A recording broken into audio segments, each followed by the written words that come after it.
Okay, so this is the low and no data usage package. So here we go. I'm going to use the example Collier's no and low data usage. So the goal of this package is to essentially produce this tab here in the Power Pivot. So this is has the person's has the employee's name, their associated MISDIN, and then it says what their data allowance is, how much data they've used, and then what the data overage charges are. What it can also do is identify customers who have, quite a significant allowance, but have got no usage. So there may, in some situations, there may be rationale to drop some of those no users data packs if that's a significant, the business wants to do that. Cool. So it consists of three control flows. So three precedents. So the first thing is links, and essentially these first two basically load up a cache connection manager. So the first one loads up cache data from the CFS, which is the core feature summary. The second one loads up data from the connection summary report, and then they're used in this final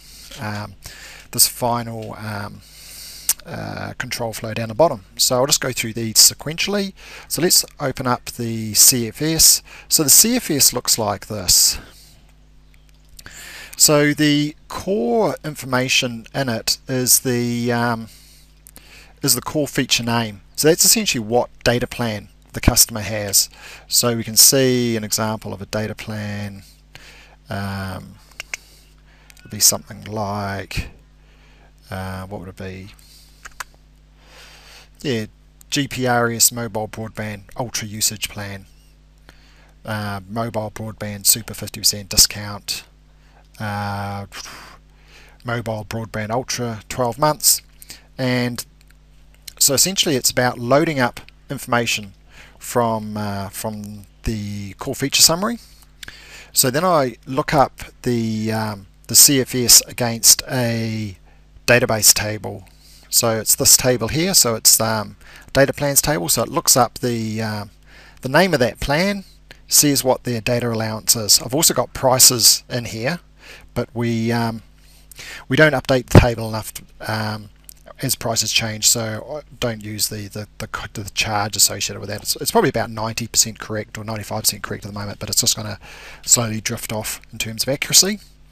So the package looks up these data plans, as I mentioned there, and basically matches the data plans and the allowance to the let's just pull this up, to this column over on the right hand side, which is the core feature. So that way we can identify for each user what their data allowance is. Then what we do in this next step is summarize the data allowance per MISDIN. So in some cases it's conceivable that they may have a couple data plans, but in reality they should only have one. And then this goes into a cache transform. I've just got one other transformation here. It's a data transformation, which is turning the service number or MISDIN into a numeric format. What we have is a little branch off the side here where we can basically identify customers that don't have a data plan. So essentially the mismatches against the lookup of the database table. We could drop a data viewer on that so that it would pop if any and return those, but there's probably no real need at this stage. So this second one, the link to the connection summary report, is similar in many ways to the previous one. So this is the connection summary report. In reality, we probably don't need this anymore. In the next version we'll probably drop it out. But what we wanted to do was pull in this last outbound usage date. So this allows us to identify dormant devices. So that's why it was originally pulled in. Yeah, I've also got the device name in there, which is sort of useful as well. But like I was saying, we could ditch this out of here. Do some base again. The MISDIN gets turned into numeric format. We're looking this up against the, what are we looking up against? The the previous cache connection manager. So essentially this is aggregating the CFS cache connection manager, which identified the actual total allowance, joins it all in. So again, we're just pulling in the data allowance component there, as we can see on this on the right hand side. I've just got a sort in here. All it's doing is restricting the amount of the data that flows through, sorry, the columns, and then it goes into a cache transform. So now we go into where the I suppose the core piece of the analysis. Still fairly simple stuff. So this connects to the account summary. We connect to this account summary because it has some quite useful information in it, particularly the data usage column in megabytes. This essentially says how much data that customer used, and so that's it there. One thing to note is look at the formatting here. We've got this is text format, and it's got commas in there. We actually need to remove those out of there to do actual data conversion into a numeric form. Okay. Right, so one thing to note is that I think with Collier's here, we actually have some situations where we've got text in the service number, some rows which have text in the service number. So basically what I do is the first step is to do a substring that pulls out the first 3 digits.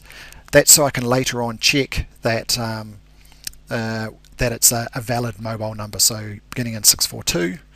I also do a transformation on the data usage in megabytes. So as I mentioned before, we've got a comma in the string column at the moment. Basically what this little bit of this expression does is it strips out that comma. It allows us to do a transformation later on. Do the same thing with the roaming data usage. And the other thing here too, I've just shortened all the account names because I was having issues with variable account names. Some of them had really long names. New Zealand's sort of renowned for having place names that are very long, so I've just restricted to 50 characters. Cool. So the next one is this just filters out service numbers that filters out service numbers that don't begin in 642. So here we can see here, mobile numbers only pass through. Next one is, this is unique to Collier's. We only work with a subset of their account, and that's related to this account number 61216. So again, I've just got another filter in there, but that's our only customer where we have an account number filter. Okay, again, I've used a sort to actually restrict the columns that pass through. Then do a data conversion.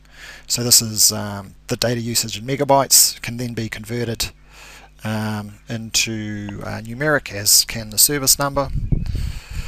So we run a lookup against the against this master cache connection manager that we created, which included information from the CFS and connection summary report. And then that just gets fired off to the data usage database, which is, let's locate that here. This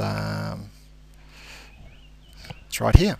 So then we get a user, their data usage, and their data allowance. So it's all good. So that then allows us to identify under and over usage.